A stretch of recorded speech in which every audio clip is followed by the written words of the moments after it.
Morning everyone. Now in this video we have a continue our fundamental rights, and in this video I have to describe you the article 19 that is a backbone of our part third of the constitution. That is a backbone of our fundamental rights. It is a quite interesting topic and it is the most important question. And in this 19, the topic that is right to freedom. Right to freedom is the most important topic in the fundamental rights, and it gives a very precise fundamental rights to us. Protection of a certain rights regarding the freedom of speech and etc. ये जो है 19 article, ये यहाँ पे protect करता है कुछ rights को, सर्टेन राइट्स को regarding the freedom of the speech and etcetera. सबसे पहले इसके अंदर फ्रीडम ऑफ स्पीच के बारे में बताया, फ्रीडम ऑफ असेंबली के बारे में बताया हुआ, एसोसिएशंस के बारे में बताया हुआ, मूवमेंट्स के बारे में बताया हुआ, रेजिडेंसी और प्रैक्टिसेस के बारे में बताया. लेकिन साथ साथ जहाँ पर उन्होंने ये फ्रीडम्स दी हैं, साथ साथ उन्होंने वहाँ पे कुछ रेस्ट्रिक्शंस दी हैं. सब number first there is sovereignty, number 2 there is integrity, number 3 there is security, number 5 there is a friendly relationship, फिर है public order, decency, defamation, there is a contempt of court case, incitement to an offence. ये इसकी कुछ थी restriction. सबसे पहले हम देखते हैं जो 19 का सब क्लॉज 1 है वो ये बोल रहा है right of citizen. That is there is के राइट ऑफ सिटीजन्स क्या है, उनको लिबर्टी प्रोवाइड है, वो बोल सकते हैं, कुछ भी कर सकते हैं, एक्सप्रेस कर सकते हैं, अपनी फ्रीडम को सोच सकते हैं, असेंबल हो सकते हैं. ठीक है, उनके बारे में यहाँ पे डिस्कस करेंगे थोड़ी इसकी रेस्ट्रिक्शंस को साथ लेके. 19 के सब क्लॉज 2 से लेके सब क्लॉज 6 तक में पूरी रेस्ट्रिक्शंस इनकी प्रोवाइड की गई हैं. सबसे पहले हम देखते हैं कुछ इन्होंने राइट दिए हैं स्टेट्स को, जैसे कि freedom of speech, freedom of expression. ठीक है, जो 19 का क्लॉज 1 का ए पार्ट है, that is freedom of speech का एक पार्ट है. इसके अंदर बताया गया है रिसीव, एक्सप्रेस एंड सीक्रेसी, कि कोई भी बंदा किसी भी एक्सप्रेशन को रिसीव भी कर सकता है, सीक्रेट भी बता रख सकता है, किसी चीज़ को कैसे भी कर सकता है, वो उसकी फ्रीडम्स के ऊपर डिपेंड करता है. यहाँ पर एक जैसे इन्होंने एक रिसेंटली केस आया था, सेक्शन 377 का हटा दिया, कुछ बात हुई थी अननेचुरल ऑफेंसेस का, कुछ केस था. Navtej Singh Johar was a union of India, उसके अंदर उन्होंने कहा था कि नहीं, you have the expression, you have the right to do what, secrecy के लिए लगा लो, एक्सप्रेशन के लगा लो, कि 77 दैट इज अननेचुरल ऑफेंसेस को उन्होंने वैलिड कर दिया था. फिर एक केस आया था Bijoe Emmanuel versus state of Kerala AIR 1986. इसके अंदर क्या था कि यहाँ पर एक लॉ आया था बीच में, अभी भी शायद एप्लीकेबल है नाउ, रिसेंटली लॉकडाउन में PVRs नहीं चल रहे. PVR के अंदर कहा था कि मूवी चलने से पहले नेशनल एंथम वहाँ पे प्ले होना ज़रूरी है और सभी को वहाँ पे अटेंशन की पोजीशन में खड़ा होना ज़रूरी है. तो यहाँ पर एक जिनोवा बिलीफ का एक केस आया था जिसका नाम था Bijoe Emmanuel versus state of Kerala AIR 1986. इसके अंदर उन्होंने कहा कि एक बच्चा क्या था, 2-3 बच्चे थे इस दूसरी कास्ट के, वो लोग अपनी असेंबली के टाइम, स्कूल असेंबली के टाइम पे खड़े थे अटेंशन पोजीशन में जब नेशनल एंथम प्ले हो रहा था. लेकिन उन लोगों ने क्या किया, वो लोग बोल नहीं रहे थे नेशनल एंथम के, क्योंकि उन्हें नेशनल एंथम नहीं आता था.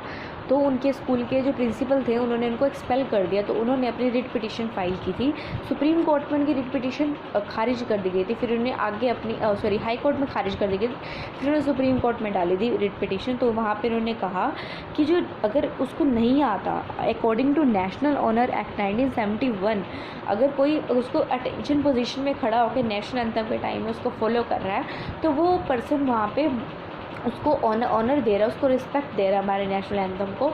अगर उसको नहीं आता तो वो उस चीज़ को नहीं बोल सकता. तो यहाँ पर उसने कहा right to remain silence implied in the freedom of speech and expression case. उसके बाद हमारे पास पॉइंट आया था कि फ्रीडम ऑफ प्रेस.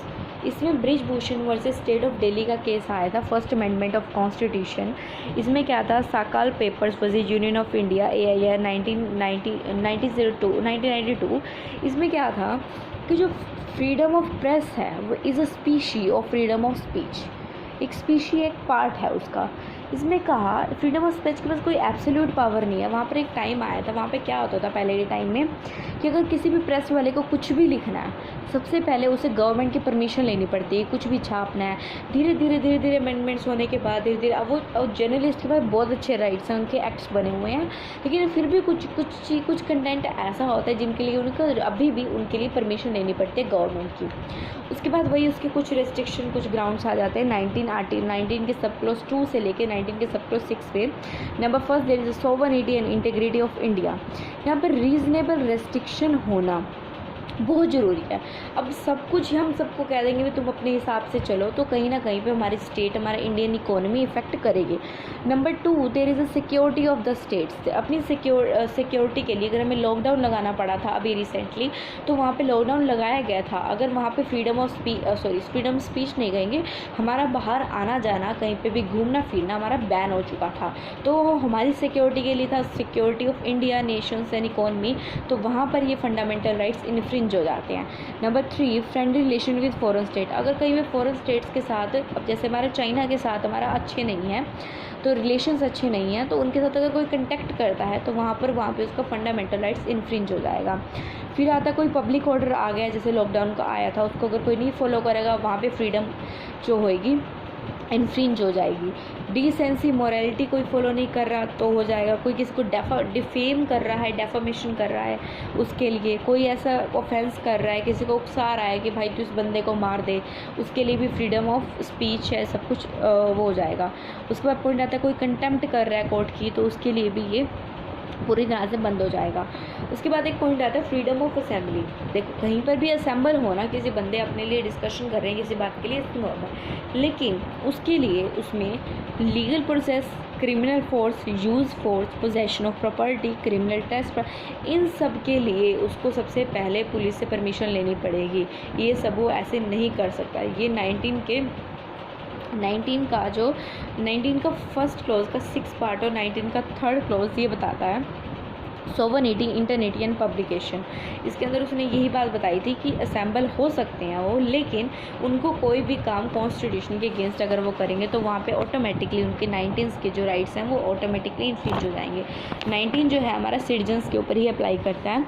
19 का क्लॉज 1 का सब क्लॉज C और 9 से लेके 19 का क्लॉज 4 SIPM ये वही बताता है sovereignty, integrity, publication and machinery, freedom of association. इसके अंदर उसने बताया right to form the association और the union. All India bank employees association case versus NIT, इसमें ने कहा था राइट ऑन स्ट्राइक और राइट टू लॉकआउट, ये हमारा कोई फंडामेंटल राइट्स नहीं है। ठीक है, तो इसके लिए आपको यहाँ पर ये जो यह ऑटोमेटिकली फ्रीडम का राइट यहाँ पे इन्फ्रिंज हो जाएगा। फिर उसने ये बात बोली थी कि वॉलंटली कि कवर नहीं होता कि फीलिंग, कोई अपना कुछ बोलना चाहता है, कोई फीलिंग कोई मूवमेंट लाने चाहते हैं, फ्रीडम ऑफ मूवमेंट 19(1) के D से लेके 19(5) में एक्सप्लेन किया गया है। Entire country is 1 unit. ठीक है, go wherever you like in Indian territory without any restriction in the internal और in the interest of the general public for the protection of the interest of the scheduled tribe. अगर वहाँ पे लग रहा है कि ये चीज़ वहाँ पे लगानी ज़रूरी है या फिर उस चीज़ को कवर करना ज़रूरी है, तो उस चीज़ के लिए वो कर सकते हैं। और फ्रीडम ऑफ रेजिडेंस क्या है कि 19 का क्लॉज 1 का सब क्लॉज C से लेके प्लस यहाँ पे इसने मूवमेंट को ऐड करा हुआ 19 के सब क्लॉज 5 को। इसमें कहा है aim to remove the international barrier. अगर हमारा एम ये है कि हमने इंटरनेशनल बैरियर्स को रिमूव करना है, रेजिडेंस वहीं पे कहीं पे भी रह सकते हैं, कोई चक्कर नहीं है। Citizens are free to reside and settle anywhere within the territory of the India. 19 का सब क्लॉज 5 जो है वो ये बोलता है इन the interest of the general public and for the protection of schedule caste. अगर हमें कोई रूल बनाना पड़ रहा है, कोई मूवमेंट चलाना पड़ रहा है, तो हम उस चीज़ को चला सकते हैं, that is freedom in provided. फिर आता है 19 के क्लॉज 1 का सब क्लॉज G, जिसमें freedom of profession, occupation, trade और बिजनेस। इसके अंदर केस आता है कि जो हमें कुछ तरीके के जो ट्रेड्स होंगे वो हम नहीं कर सकते, उसके लिए हमें पूरी तरह से गवर्नमेंट के सेंक्शंस चाहिए होते हैं। बाकी हम टोटली हम फ्रीडम है कि हम कोई भी प्रोफेशन को चूज़ कर सकते हैं। अल्कोहलिक वगैरह होते हैं जो ये चीज़ें कंजप्शन ये वाली चीज़ों के जो होते हैं ट्रेडिंग बिजनेस होते हैं, उनके लिए उनको सबसे पहले अभी भी उनको सेंक्शन लेनी पड़ती है। जनरल पब्लिक एक्ट के लिए भी कुछ जनरल पब्लिक के लिए भी कुछ रिस्ट्रिक्शन लगाई गई हैं जो बहुत ज़्यादा हेल्पफुल हैं। टेक्निकल प्रोफेशनल के लिए क्वालिफिकेशन देखेंगे, स्टेट मोनोपोली देखेंगे कि चेक करेंगे कि जो पर्सन इस बिजनेस को करना चाहता है वो एक्चुअली में भी उसके लिए एप्लीकेबल है या नहीं है। ये है हमारा आर्टिकल 19।